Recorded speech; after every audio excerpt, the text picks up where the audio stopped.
Cái nào xong thoại cũng để con xăm nặng sạch cơ bản áo hay số đây là bọn bọn sạch tổng áo cái này lấy dương cho một sắc xa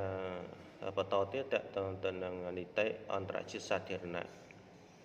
chẳng được nông chấm nói nếu dương sắc xa bị propop này nị tế an trả chiết sát thiệt nặng ta propop này nị tế an trả chiết sát thiệt nặng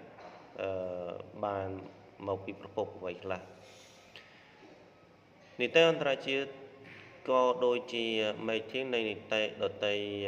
tiệt đái tay để miền propop propop vi tỏa môn pe đăng thà tá nị tế an trả chiết miền propop ở vậy là dương của yul niệm mình ấy này bị propop này nị tế trên môn sấn này propop này nị tế cứ chỉ bị tu tầng tại pra trình nhận nhóp sầm ráp bằng hàng bí bọn đa vị thiên cái tệ yết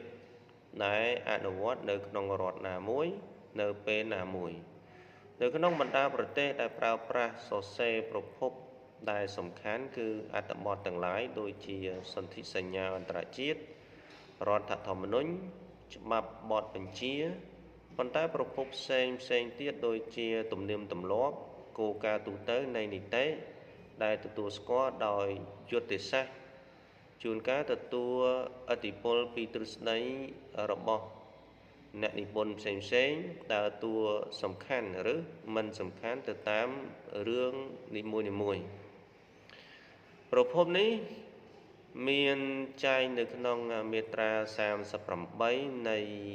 លក្ខន្តិកៈរបស់តុលាការយុត្តិធម៌អន្តរជាតិភាសាអង់គ្លេសថា International Court of Justice ហៅកាត់ថា ICJ មាត្រានេះ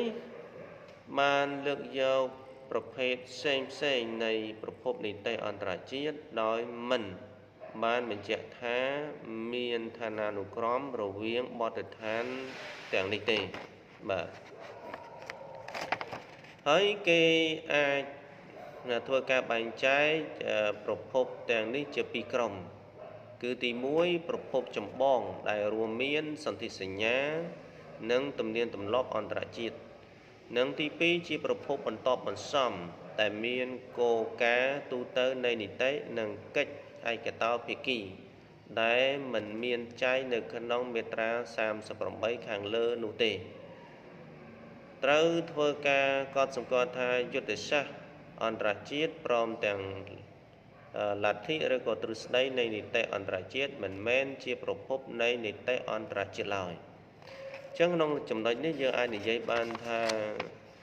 ប្រភពនៃនីតិអន្តរជាតិអាចកើតចេញអំពីសារក្រមរបស់តុលាការ ICJ ឬក៏តុលាការ ICC តុលាការព្រហ្មទណ្ឌអន្តរជាតិបាទហើយគេបែងចែកជាប្រភពជាពីរគឺប្រភពសំខាន់ឬក៏ហៅប្រភពចម្បងនិងប្រភពបន្តបន្សំបាទអញ្ចឹងដេចគុណក៏រួចជាបងប្អូនបានជ្រាបហើយថានីតិអន្តរជាតិឬក៏ដូចជានីតិដទៃទៀតតែងតែមានប្រភពរបស់ខ្លួនអញ្ចឹងដោយអ្វីដែលខ្ញុំកណាបានលើកឡើងអញ្ចឹងសូមដេចគុណហើយនឹងបងប្អូន